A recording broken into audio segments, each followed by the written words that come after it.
Good morning, everyone.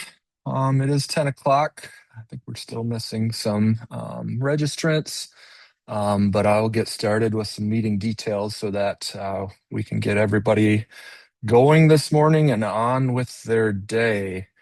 So welcome. Thanks for being with us here today. This is a webinar that's going to focus on controlled drainage practices in Minnesota. In particular, we'll touch on our Discovery Farms controlled drainage project at Farm America, and then hear some exciting other controlled drainage research in Northwest Minnesota. With me today, so I will be kicking off the meeting, kind of giving an intro of our Discovery Farms program. And then Jessica Rollins with Farm America will give us an update on Farm America and the things they have going at Farm America.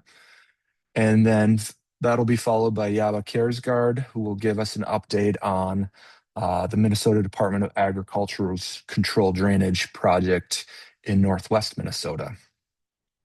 So just a few meeting details. There is a chat box through Zoom. Please use that chat box if you have any issues with our Zoom feed or the audio or anything technical like that. I will try to monitor that and take care of issues as they arise. To ask questions, we will entertain questions after each presenter, and then also at the end of the meeting, we'll open it up for questions for all. And to ask questions, this is a webinar, so you won't be able to speak, but you can type questions into the Q&A box located within the Zoom platform. So if you have questions on how to do that, please type the questions in the chat box or in the Q&A box, or get a hold of us in some way, and we'll try to help out. All right, with that, I'm going to get started sharing my screen. Well, again, thanks for being here today. My name is Tim Radatz. I organize the Discovery Farms Minnesota program for the Minnesota Agricultural Water Resource Center and our MAWRC, which is what the acronym for Minnesota Ag Water Resource Center. We are a nonprofit organization dedicated to helping farmers address water issues in Minnesota. And so today I'll be talking about one of our main programs through the MAWRC is our Discovery Farms program, and some of the edge of field monitoring that we have done, and our project that we have started at Farm America, specifically looking at the impacts of controlled drainage. So first off, what is Discovery Farms? Discovery Farms is a farmer-led water quality research and educational program. The Discovery Farms idea originated in Wisconsin about 20 years ago, or 25 years ago now, actually. And there are now Discovery Farms programs in Wisconsin, Arkansas, Vermont, and the state of Washington, along with Minnesota. So all Discovery Farms programs have the same three pillars: farmer leadership, credible research, and sharing the results. In Minnesota, the program has a steering committee comprised of farmers and conservation professionals, and this group guides the overall direction of the program, reviewing results and selecting new projects. We also partner with the Minnesota Department of Ag to collect water quality data, and this partnership is essential for our program. They are some of the leaders in collecting this edge of field water research, and their partnership allows us to have a high quality data source for use in our educational and outreach efforts. Funding from our program comes from a number of different sources. The basis for our funding is through the Minnesota Corn Growers Association. We also receive funding from the Minnesota Clean Water Land and Legacy Amendment for monitoring equipment and Minnesota Department of Agriculture's involvement in our program.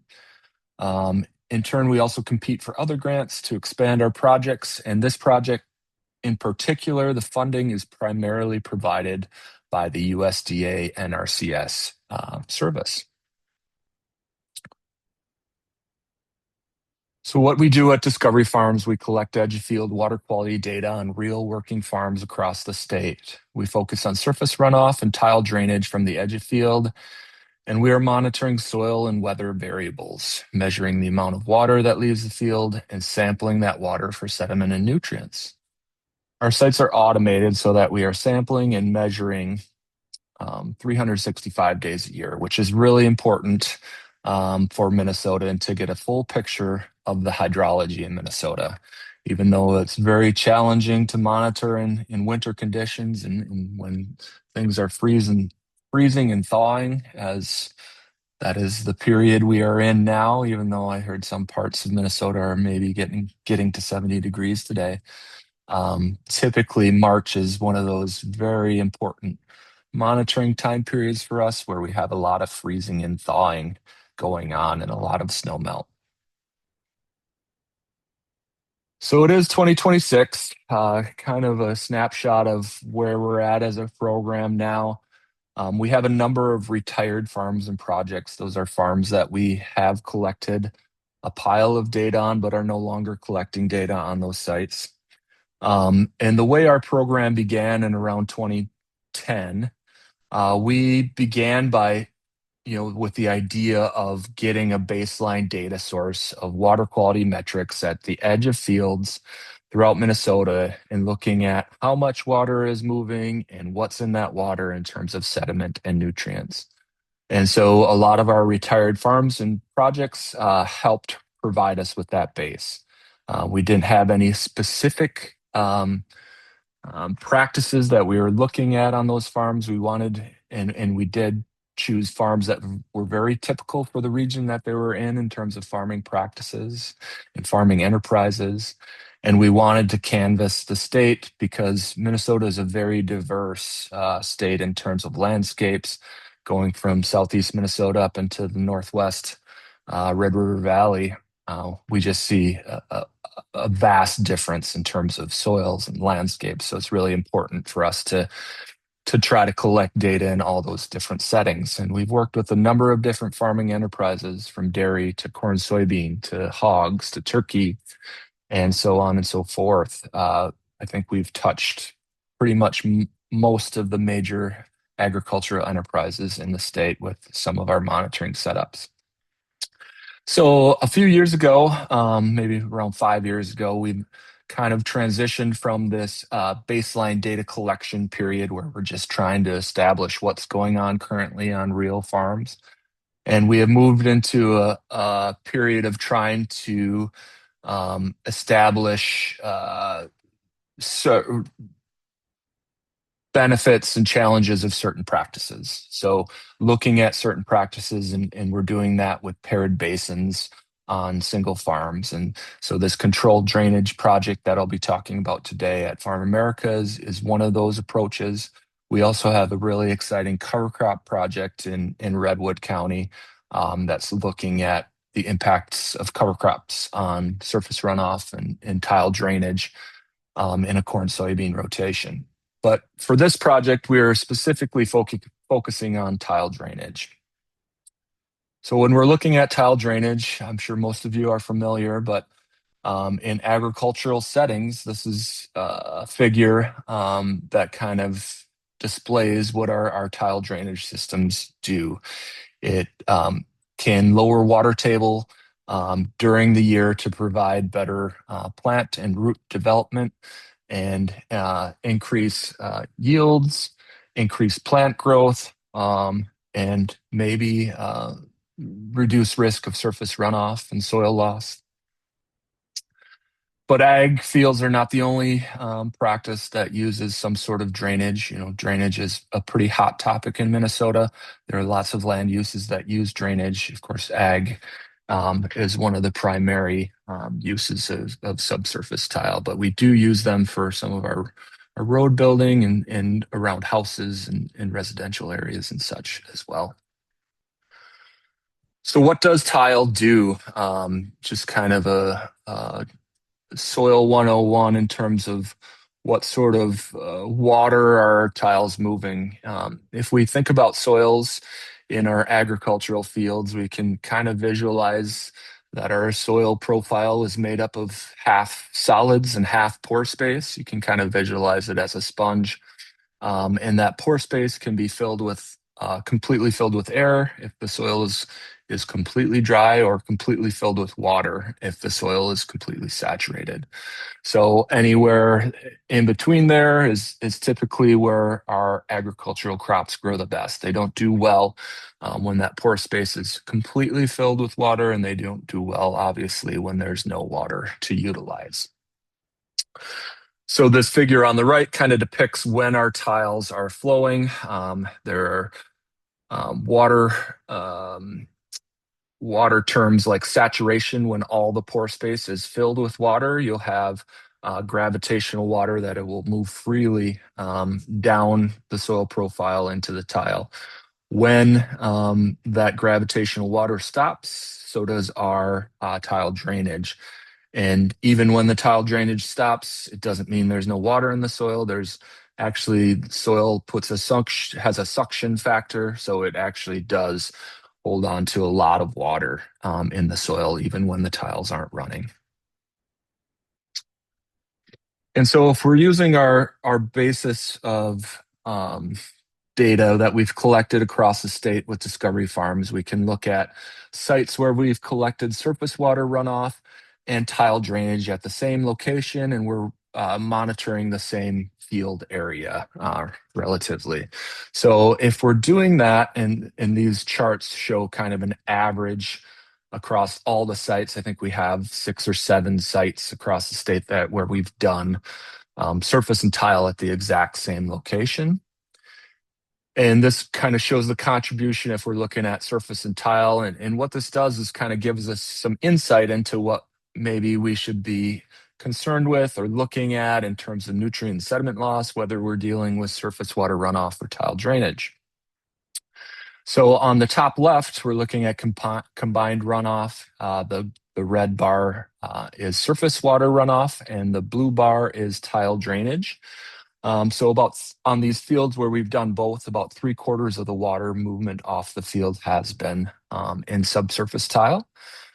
But if we move to TSS yield, which is in the upper right, and TSS is total suspended solids, it's a measure of sediment loss, we can see that almost 95% of our sediment movement is through surface water runoff and not subsurface tile. So that would tell me that if we're concerned with sediment movement, we should really be focusing on surface water runoff and practices that impact that surface water runoff. Similarly, if we move to phosphorus yield, which is in the lower left, we have that similar story where most of our phosphorus movement is through surface water runoff and not tile drainage. Although we have a higher fraction than the TSS yield, I think if we're really going to focus on lowering phosphorus concentrations in water, we're going to have to focus on that surface water runoff. Where the story shifts is in that nitrogen component. And this makes sense because nitrogen in particularly nitrate is a negatively charged ion and can move freely with water in the soil profile. So as water percolates and filters down through the soil to our tile drainage systems, nitrate can move freely with that water. So what we'll be talking about today is tile drainage, and what we're focused on with tile drainage is that nitrogen component because that's where we get our biggest bang for our buck. And so there's a couple different ways we can impact nitrogen loss. One would be with decreasing concentrations in the soil profile, so just decreasing the amount of nitrogen that's available to move with that water. And this can be done with our 4R practices and proper nitrogen management, which can include using the right products at the right rates at the right times. All those things can impact the amount of nitrate available to move with the tile water. The other thing that can impact it is looking at ways to reduce the amount of tile flow. And this is kind of what we're looking at with this controlled drainage project. If there are certain time periods during the year that we can reduce that flow, we can also reduce the amount of nutrients that are moving with that flow. So that's sort of the idea and why we're interested in looking at controlled drainage. So in terms of our Farm America setup, this project started in in the fall of 2022, we installed this tile system. We have 4 monitoring basins set up at Farm America, each with their own control structure. There are inline water control structures within each of these basins as well. And on this field, the crop rotation is a corn soybean rotation, with the north 2 sites being in one crop and the south 2 sites being in the other crop every year and rotating back and forth. We have about 1% average slopes, and Webster clay loam soils is the primary soil type on this field. From installation in the fall of 2022 well, the original plan was to September in 2024. We were in the baseline data phase where all 4 of the basins were free flowing, or we weren't controlling any of those to develop relationships between the basins. We started in October of 2024 of controlling 2 basins and letting the other 2 free flow. And that was going to give us a great comparison and sort of develop some of the water quality metrics for this controlled drainage project. Unfortunately, we had some issues when we started controlling the drainage, 2 of the basins. And we had to do some construction work and dig up some pipe and do some replacing of pipe. So while our plan was to start this comparison in 2025, we had to do work in 2025 to make the control drainage work more properly. So our plan will be to start the comparison in 2026.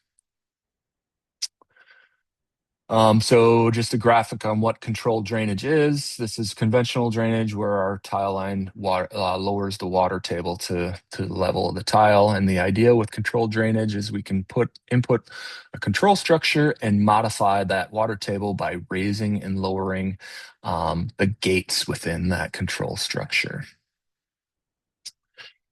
And sort of our plan is that we can modify this water table throughout the year, with the idea is lowering it during the spring so we can get into plant, raising it through the late spring, early summer, so that we can try to hold some water back for the crop. Lowering it again prior to harvest so that we can get in and effectively harvest, and then raising it up after harvest from the fall through the winter time to try to hold some more water back. And so this would be when I was talking about ways to impact water quality from tile.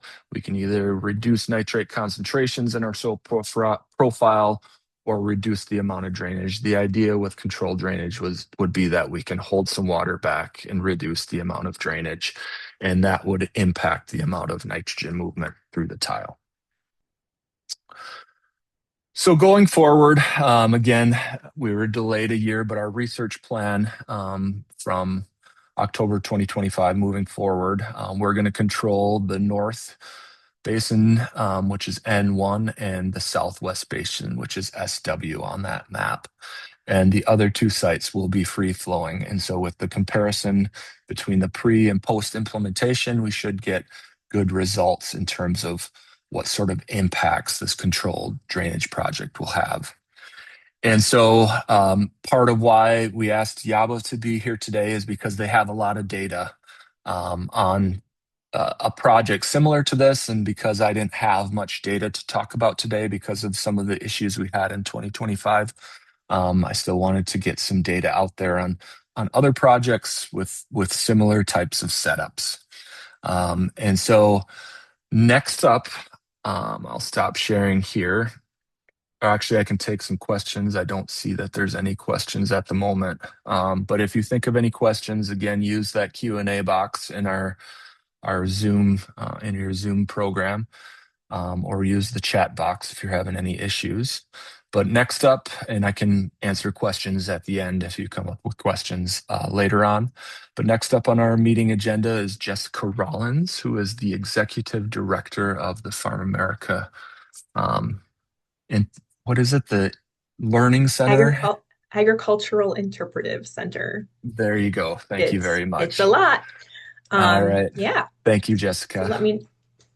You can see my screen all right, Tim? Everything looks great. Perfect. All right. So I am Jessica, the director at Farm America. We are Minnesota's Agricultural Interpretive Center. We were founded by the state of Minnesota back in 1978. At that time, they also created interpretive centers for the Iron Range as well as for the forestry industry.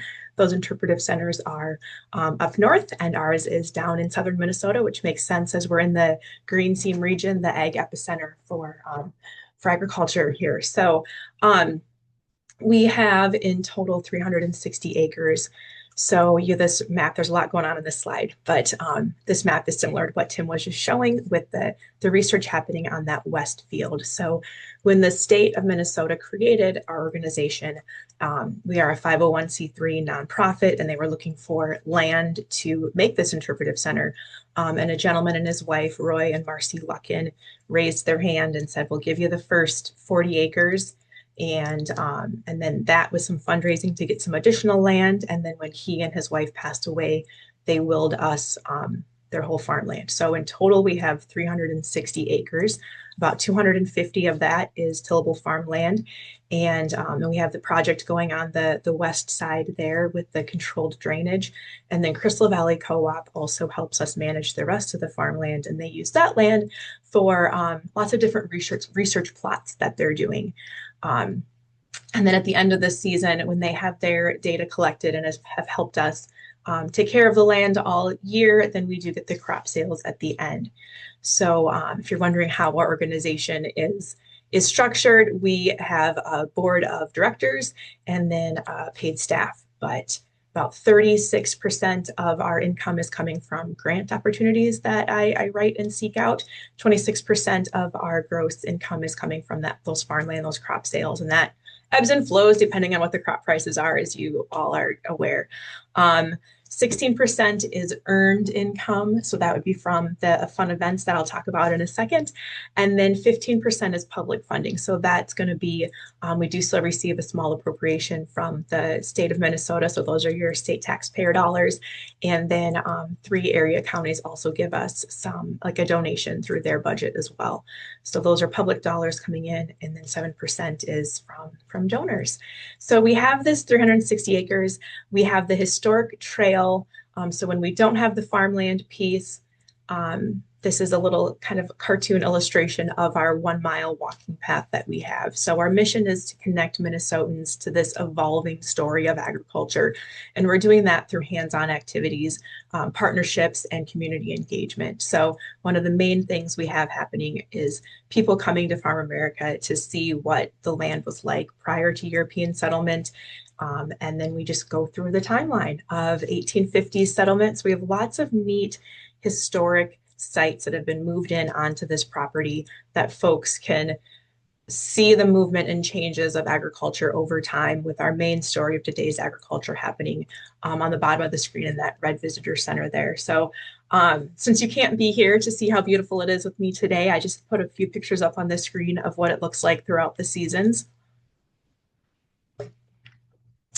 We pride ourselves in having experiences for all ages, really focusing on an elementary to an adult age group. And we pride ourselves in having busy, bustling experiences and also those quiet moments. We have a walking path, like I mentioned, that's paved and gravel, and folks can come in the evenings and just enjoy that space when it's not, when there aren't thousands of people on our site. And our farmland that we have is strip tilled.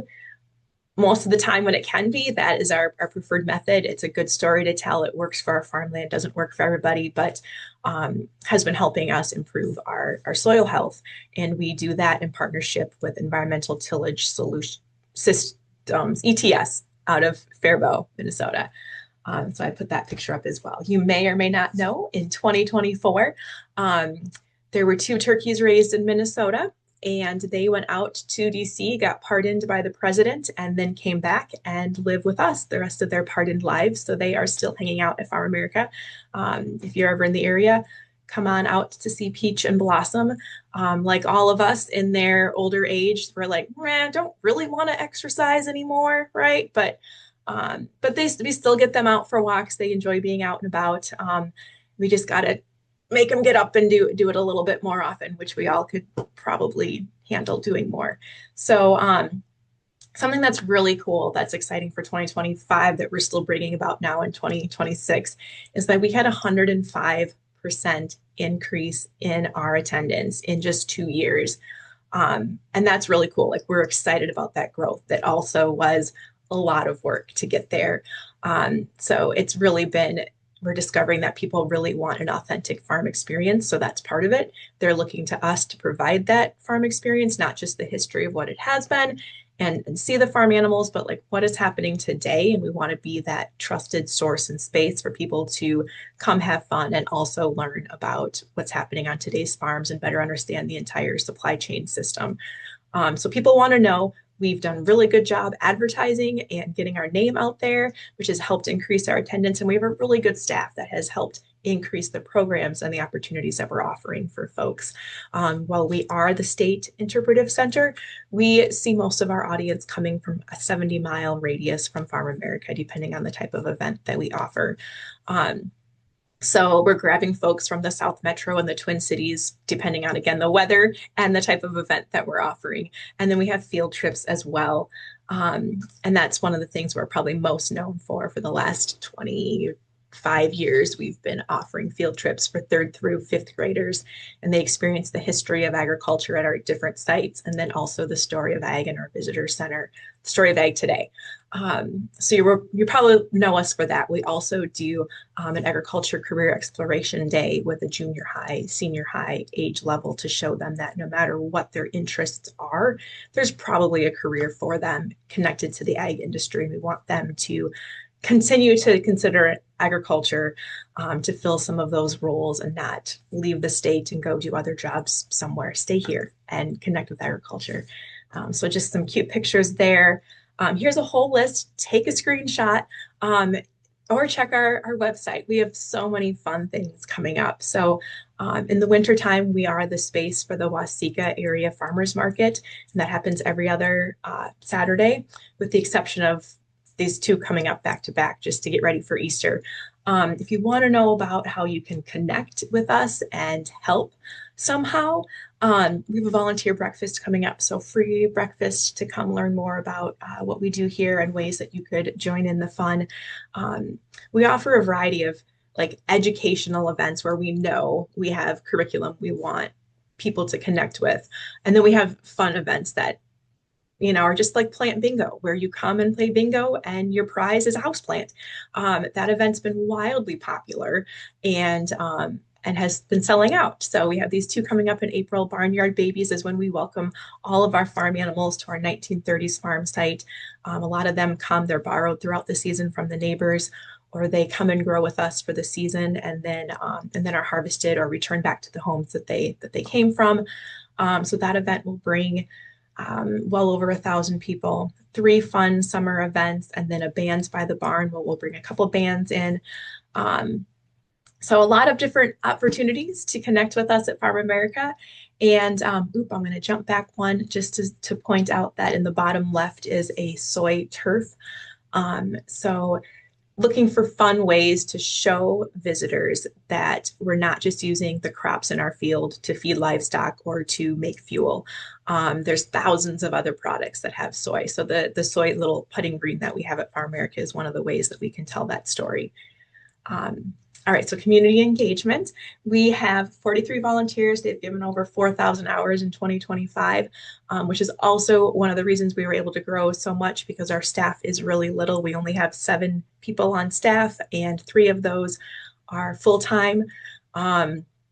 So we rely heavily on volunteers and their energy to help us maintain the space and encourage folks to come visit. We have a Monday morning coffee club. So for a couple hours every Monday morning, folks get together and just sit around and have coffee and a treat at Farm America and talk about whatever they want to talk about. I mentioned the farmers market, and we're also the location for the Waseca Community Gardens. So that previously had been at the University of Minnesota Southern Research and Outreach Center. And then a few years ago, it just made sense to change hands and have it be at Farm America instead. So we enjoy welcoming folks in for that. And we also are a location for quarterly Red Cross blood drives. So I'm going to show you two of the new things that we really have going on, and then I will pass it over to get back on with the tile reason, the reason you're all here today to learn about controlled drainage. So we did with some partners in the ag industry just add an ethanol education exhibit to help folks better understand what E15 is, what does it mean when you see U88 at the pump, can I use it, can I not? So we're excited to have this new exhibit for both kids and adults to maybe make some more connections and better understand ethanol. And then we also added, we're in two phases for changing our boardroom into a more immersive ag career experience. So, oh, also there's soy carpet in that room. On the three walls and the floor, we're projecting like a dozen careers connected to agriculture, and you can swipe on the wall to make that 360-degree video move to really see a day in the life of all the careers connected to whichever part of agriculture it is about. We have ethanol industry, sugar beet processing, custom harvesting, dairy, swine. So neat opportunities for folks to understand some of the careers that they maybe aren't able to go out in real life and experience. So that's happening right now in that space. And then we're building toward adding an additional interactive space where there'll be extra LiDAR body tracking projections. So there's a full interactive experience, and there'll be like games built out so you can live a day in the life of a farmer and complete different ag challenges as a team to get a score at the end. So trying to find ways to have people accidentally learn about today's agriculture and feel good about what we're doing in the field while learning and trusting and understanding more of the ins and outs of agriculture. So that's coming up soon. What's next? We also have partnered with the Waseca Rotary, so they'll be putting in a half-acre wellness walk and garden on our property, which will be really exciting for our community to have that opportunity, just to have a space, a communal, quiet space that anybody can come and enjoy. We're raising funds for, we're finishing up raising funds for a tile drainage exhibit that we're excited to do in partnership with Tim's team and Discovery Farms Minnesota. I mentioned gamifying that phase 2 part, so we're still raising funds for that. And we want to expand that soy turf because people love to play mini golf. So with a little less than $28,000 more, we'll be able to put in additional holes for that. And we're actually recycling the ones that Minnesota Soybean Research and Promotion Council had at Farm Fest. So if you've been there and seen that, it's actually here at Farm America. We're just waiting for some additional funds to get the little layer that needs to be put down before we can put the soy turf down. And then a couple other things. We want to make sure we restore our red barn that the wood is rotting on the sides. And it's really a nostalgic, iconic, historic piece of the story. So we'll be putting steel siding on that when we get the rest of the funds for that. That, Tim, is all that I have, unless your folks have questions. Perfect. Well, thank you, Jessica. I don't see any questions at the moment, but you'll be around afterwards for Yes. questions, right? And so I would just recommend to everybody, if you haven't been to Farm America, or maybe it's been a few years since you've been at Farm America, uh, really check it out. They're doing some really exciting things, and Jessica and her team are very good and very capable. They've been great partners for us in terms of um, trying to get the word out more about controlled drainage as well. So thank you for that. I do have one question for you, Jessica. Um, I know how to walk a dog. How do you walk a turkey? Um, it's not pretty. There's like a poop shoveler, like a little rake, right? That has like little, and all you gotta do is like just tap them in the butt, just give them a little up, here we go. And then they'll just sort of waddle out. That's it. And then they just walk around. But sometimes you just kind of gotta like guide them with a little gate. We So just no happen to turkey use leashes or anything like that? no, no, but that'd be really cute though, wouldn't it, if they just had little leashes, but shoot. Thank you so Thanks, much. Tim. All right, up next is Yaba Kjaersgaard with the Minnesota Department of Agriculture, and I'll let you introduce yourself, Yaba. He is going to be talking about some controlled drainage work and probably some other water work that they've done in Northwest Minnesota. So welcome, Yaba. Thanks for being here today. Alrighty, thank you. Tim, for that introduction. Yeah, my name is Jeppe Kjaersgaard, and I'm a research scientist with the Minnesota Department of Agriculture. And as Tim was saying, I'm going to talk about some drainage demonstration projects that we have had in Northwest Minnesota now for almost 10 years, and show some of the results that we have at those sites. Before we get in, I want to recognize that this is very much a team effort. So other than myself, that the project team here includes Stefan, Reed, and Margaret, that all have played a role as we were going through the steps here with that project. And there we go. I just want to start out by talking a little bit about the background for this demonstration project, and then give a little bit of an introduction to the monitoring sites that we set up, and then talk about the two drainage practices that we are demonstrating at these sites. One is controlled drainage that Tim talked about already, and then we have a saturated buffer, and then at the end I have a few links and a few other information that I would like to share, where there's more information available about some of these practices. But so in Northwest Minnesota, in the Red River Basin, it's in some of the benefits and also challenges with subsurface drainage or tile drainage are in some cases similar to other parts of the state, but in other aspects also a little bit different. Some of the key differences relate to the landscape. It does tend to be flat. It is normally sloping a little bit, but it is relatively flat. And so that means that there are some challenges related to the risk of flooding, especially during snow melt in the spring. And also it tends to be colder, and the soils tend to stay frozen a little bit longer compared to, say, for example, in southern Minnesota. So there are a few things that are a little bit different there.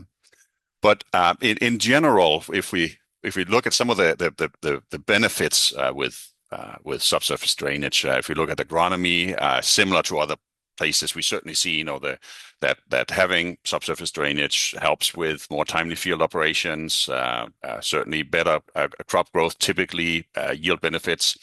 One of the challenges, especially in Northwest Minnesota, relates to the timing of water availability compared to when the crop actually needs to use that water. We typically have too much water in the spring, and then it is a part of the state that receives the least amount of rainfall compared to other parts.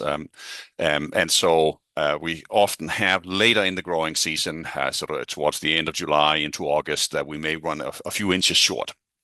So that is something that we are working with.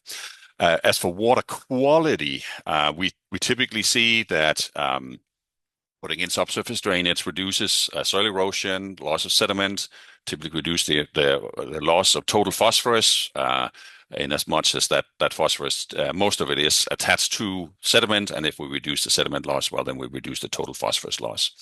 But we do also see an increase in the loss of nitrate nitrogen through the subsurface drainage system compared to if there were no drainage. So that is part of what we're looking at. And then when it comes to flooding, there's still, I think the jury is still out when it comes to the actual impact of subsurface drainage system on flood situations in Northwest Minnesota.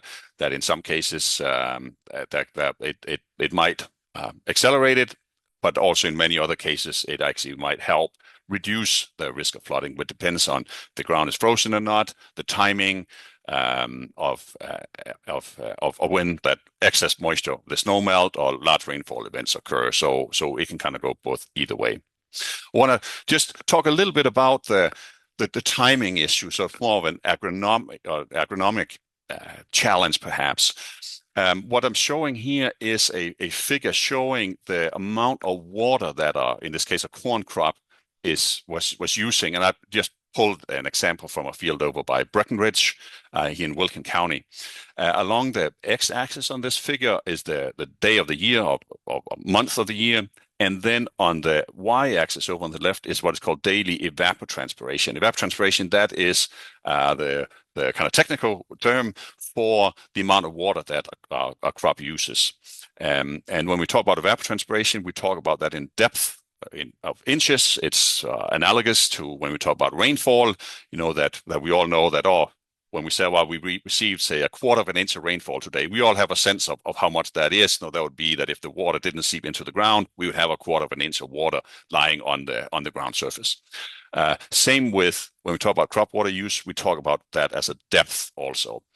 And so what the figure here is showing is that the amount of water that this corn crop used on a daily basis. So each peak or each valley here, that is that's the crop water use for a particular day. Not too surprising. The highest water use is in sort of that end of June into kind of September time frame when the crop is full green cover, actively growing. That's when we have most of the water use. Whereas early in the growing season, even after starting at planting, that as that crop gets out of the ground, it slowly ramps up its water use as it gets more green leaves. Outside the growing season, we do see a little bit of water loss into the atmosphere, so there will be evaporation from the soil surface. And so that's why the line is not zero, those times of year where there's no vegetation. Also, we do have, when we have snow on the ground, there is some of that snow evaporates. It doesn't melt, but it evaporates into the air, and so that's what's shown on this figure also. But what I really wanted to talk about here is the timing of when we have too much water relative to when the crop needs it. And so in the two vertical green bars here, that shows the time of year where we have the vast majority of flow in Northwest Minnesota through the tiles. So that is there sort of in April into May, and then through into the second half of June, sometimes towards July. And the period where we have surface runoff, so that's typically when the ground is frozen, starts now-ish, or even a little bit earlier, and that's the broken blue line.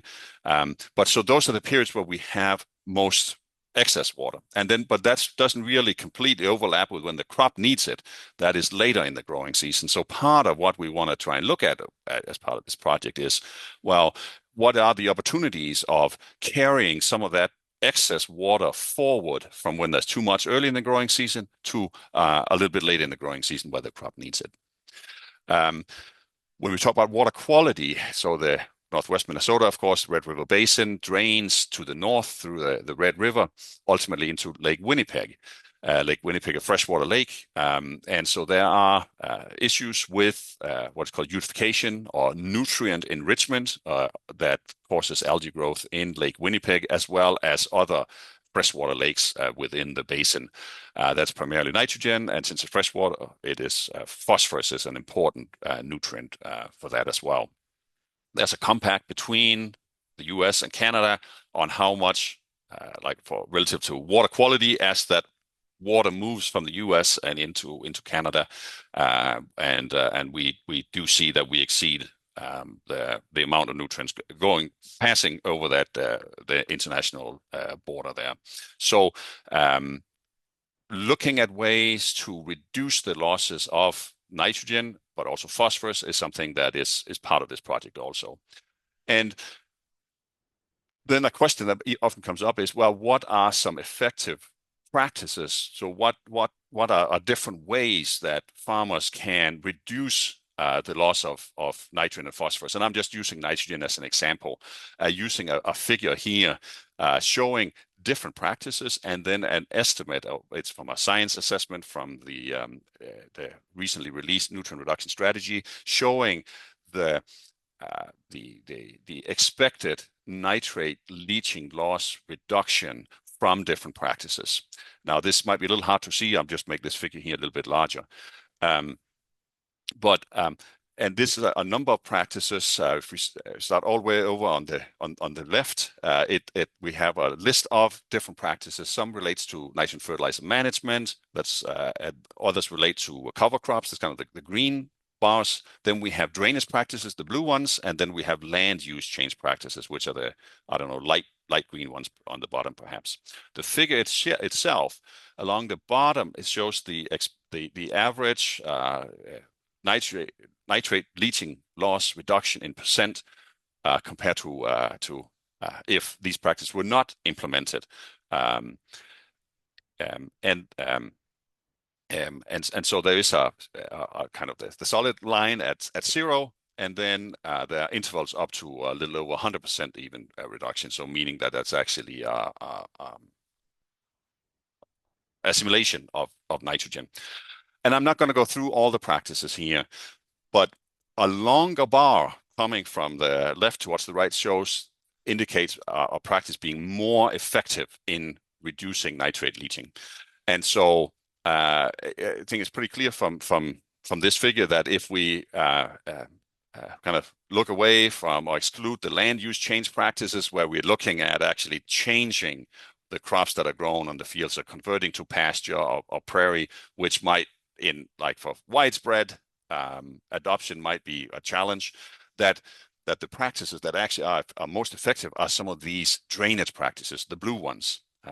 And so drainage, there are 2 of them are saturated buffers and controlled drainage. And so those are the 2 practices that I'll be talking about here today. And this part of the reason that we selected those 2 practices are that they have been shown to be among the more effective ones, and there was a need to see if they are also that effective up in northwest Minnesota. So we established this Red River Valley Drainage Water Management Project with the objectives of demonstrating these conservation drainage practices, specifically controlled drainage and saturated buffers, that can both have a water quantity benefits, including that water storage within the soil, and carry some of that excess moisture forward into the later in the growing season. What's also shown on this slide is all the project partners. So all the organizations that came together when we started developing this project and saying, hey, we think it's a great idea to have a drainage demonstration project like this. Data like this is needed, and so we want to support it. And you'll notice that there are both industry groups from the drainage industry, Prinsco, ADS, AgriDrain, Tightline Drainage.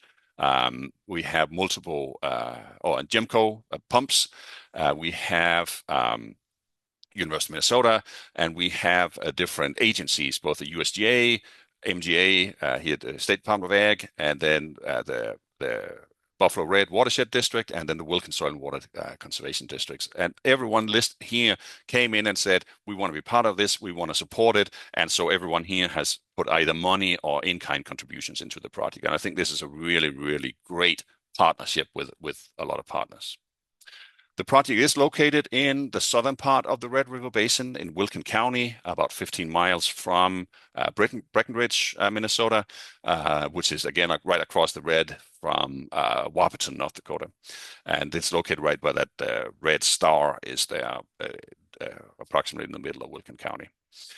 At the field site, there are two fields, field locations. One is what we call section 16, where we are demonstrating control drainage, and then we have section 24 that is equipped both with control drainage, and then we put in a saturated buffer over there. And so looking at those sites, first the controlled drainage site. This is a figure similar to what Tim showed before, and he provided an excellent explanation of how controlled drainage works. So I'll just skip right past this one and talk a little more about the specific field site we have. So this is the setup is in a quarter section. It's 155 acres. There's a little bit that's a grassed waterway over on the west side of this field, so it's not the full 160. We divided this field into 3 sections. The northern, approximately third, has no subsurface drainage, so that's surface runoff. The middle is free drainage, so that means there's no control structure, no control at the outlet, so that's more of a conventional system. And then the southern third, or the lower third there, we have controlled drainage. It is divided into 4 subsections, each with a control structure at the outlet. And then they all lead into one larger outlet, and then we collect information about flow, and we collect water samples that are then analyzed for nitrate and phosphorus content. So we can compare the different sites. And so the comparisons that I'll be talking about here today is a comparison between the free drainage, so that's the middle piece, and control drainage, that's the lower piece. Also should have mentioned here that the lines that the main or the lateral tile lines here are the black lines going east to west or going horizontal in the image. And then the main lines are the blue and the green colors that runs along the southern edge and the western edge of this particular field. So it is, again, 155 acres. It's in a corn soybean rotation. The top 3 feet is silted clay loam, and then we have clay for tens of feet below that. We have about a 0.2% slope from east to west, which is near ideal for putting in tiles. The tiles were installed back 11 years ago, 2015. They are at there's an error here. This should be 45 foot spacing, not 60. It's 45. And all the laterals are 10 centimeters and 4-inch diameter, and that gives us a drainage coefficient of this system of about a half inch over a 24-hour period. Looking at some of the data, what we found is what is shown in this figure. All these bars across this figure shows different or the results of some of the various parameters we're measuring. The first one, the black bar over on the left, is the average precipitation. This is for the time period of 2017 to 2023, so a 7-year time period. Average just under 23 inches of rainfall. Then the next set of bars, there's a blue and a green. The blue bar, that is the result from what we've seen from free drainage, and then the controlled drainage are the green bars. If we look at the amount of drainage, that we have a little over an inch difference, so that we are holding about an inch of water back, or we are draining about an inch of water less in the controlled drainage compared to the free drainage. So that's about, 23% maybe of flow reduction. If the next set of bars, that is the loss of nitrogen. And here we're seeing a larger increase in the reduction of nitrate loss. Part of that is because we have less drainage, so less water moving the field, so there's less nitrate that moves off the field. But also some of it might be that there's more of that available for the crop, or some might be lost through denitrification as well in the controlled drainage system. But about just under 30% reduction in nitrate leaching losses. Excuse me. I should also, for anyone interested in statistics, I've just added what's called the p-values. What this means is that any values here below 0.1, that means that the numbers are statistically different. So for nitrate here, it is 0.02, which again is less than 0.1. So that means that it's statistically different, the two values there. Next one over was TKN, total killed nitrogen. So those are all other sources of nitrogen loss that are not nitrate or nitrite. There'll be ammonia, a little bit of organic nitrogen. They're very similar, not much, very little differences there. Then we have dissolved phosphorus and total phosphorus, the next two that indicated the numbers on there, but the numbers are so low they do not show up on this figure. But we are seeing for very similar values, it looks as if we might be losing a tiny bit more of phosphorus on the controlled drainage. That's something we're keeping an eye on. But again, those numbers are very low. And then the one all the way on the right is the total suspended solid. So in essence, dirt coming up through the water.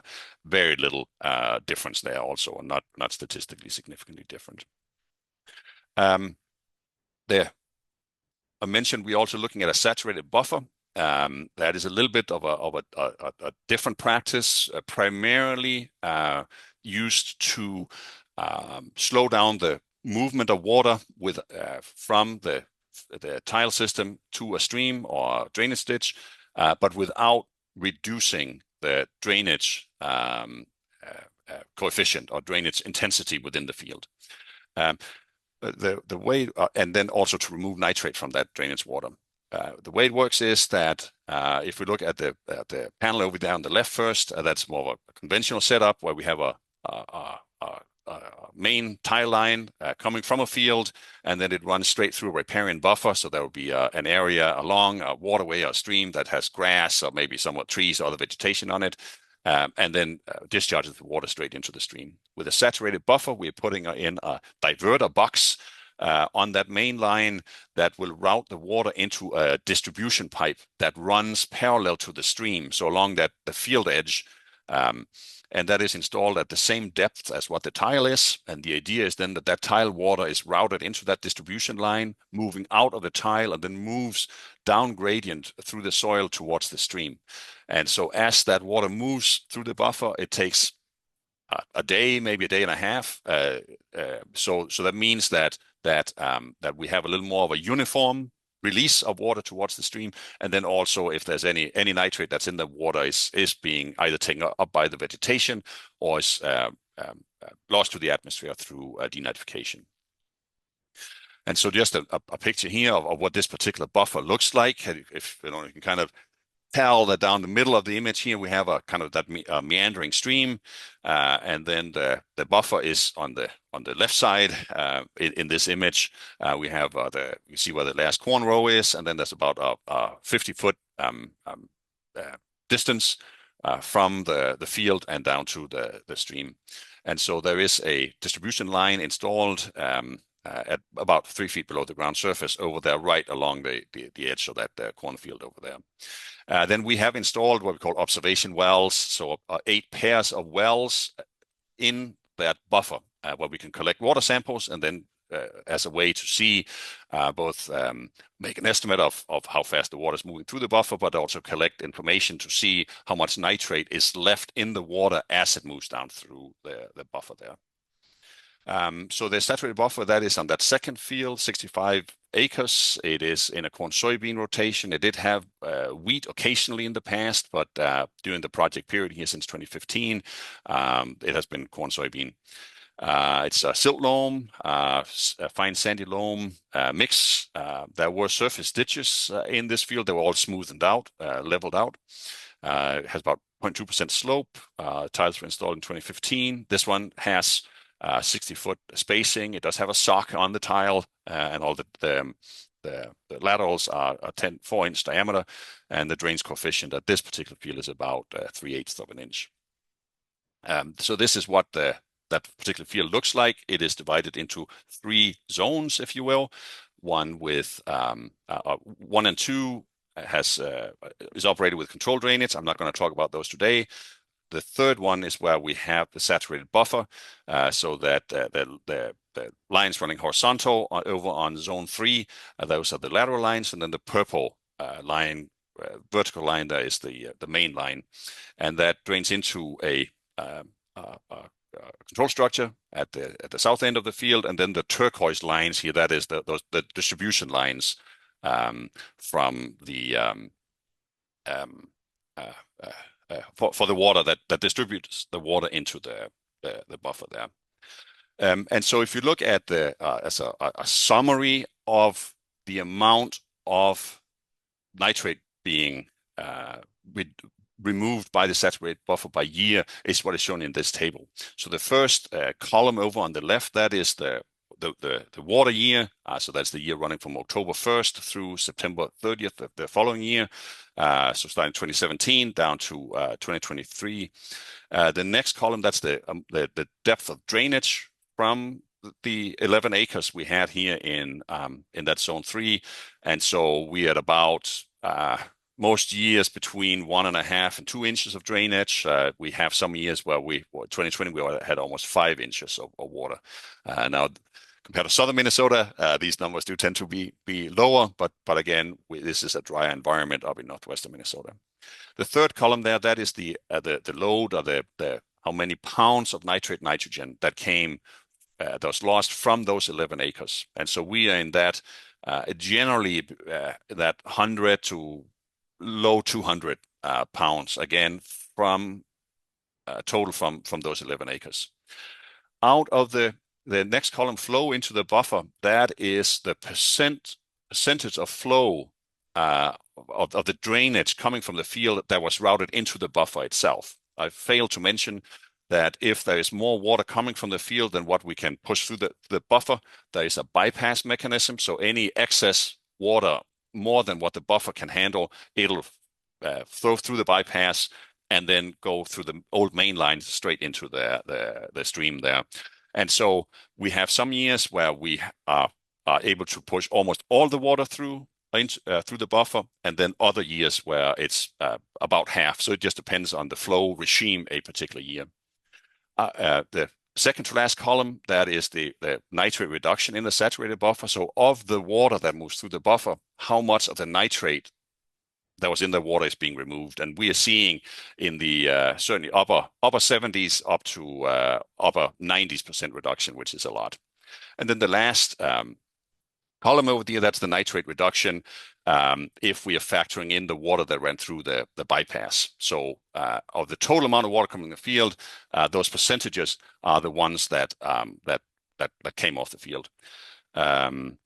Or the total that came off the field. And so the very bottom here, we could look at the averages. And so we can see that for this 7-year period, we averaged a reduction of about 52% of nitrate reduction, which is, considering the saturated buffer, it's inexpensive to install, no management, very little management associated with it. That is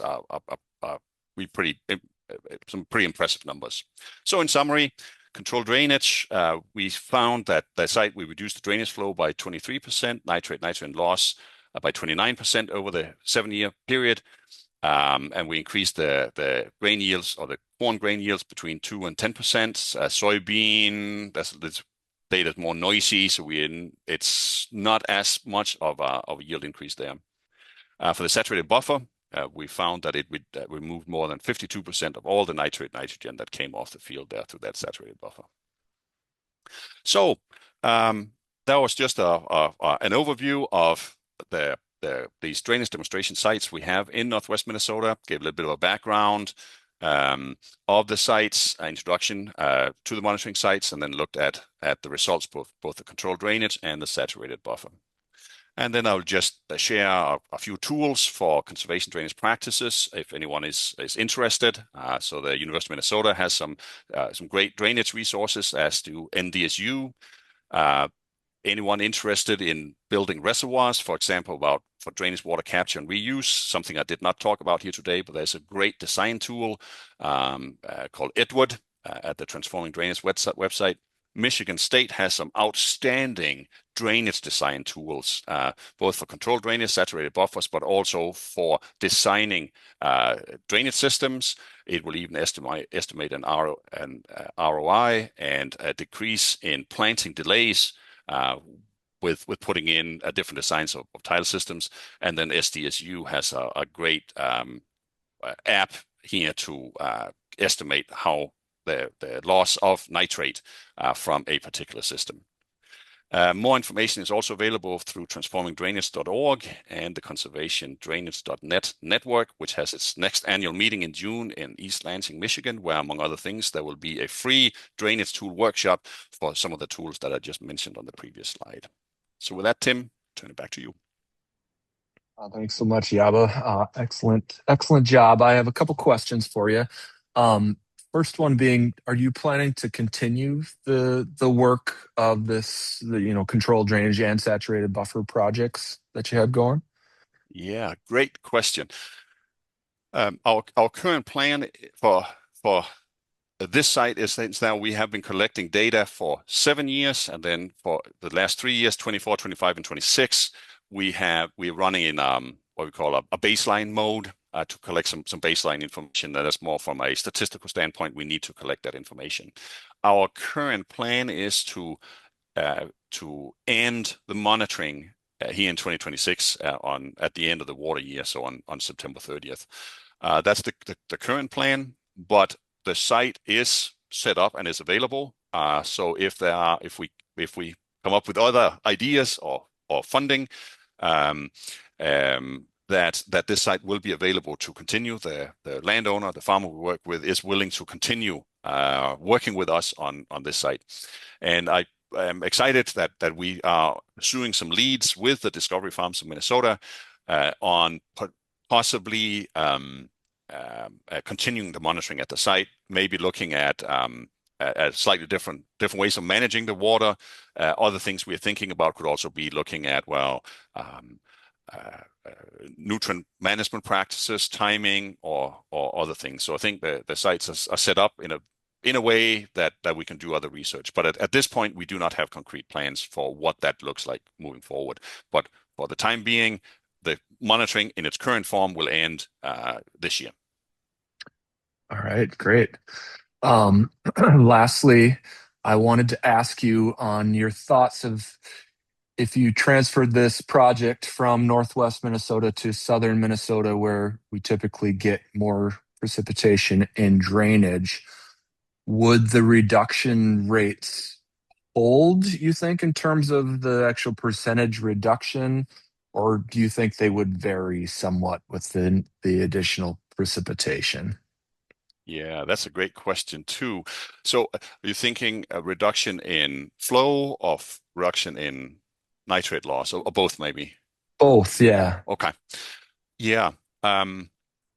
What I would expect, and that's in part based on data, part based on what we've seen in Northwest Minnesota, that the benefits could be even greater in Southern Minnesota.